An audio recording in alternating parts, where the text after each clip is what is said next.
नोंथांमोनखौ बानजाय आफादनि जानानै बरायबाय। जोंहा बे गसाइगाव डिस्ट्रिक्ट गुदि फोरोंगिरि आफादनि दैदेननायाव साननैनि हाबाफारिजों नैबे कुसुगाव पाब्लिक हाई स्कुलनि फोथाराव साननैनि हाबाफारिजों खुंजानाय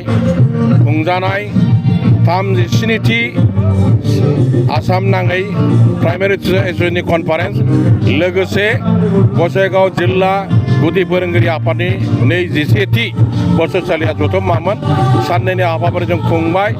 आरो जोंनि गसाइगाव डिस्ट्रिक्ट प्राइमारि टिचार एस'सिएशना बिसोरनि बडिखौ सिफायनानै मैयानो बिथांमोना गोदानै बडि दानानै लानो हाबाय। आसा खालामो गोदान बडिया मोजाङै मावनो हालांगोन।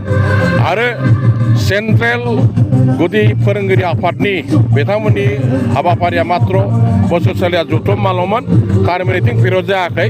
जों बिथांमोननि साननैनि हाबाफारिखौ गसाइगाव जिल्ला आफादनि जानानै खुंबाय।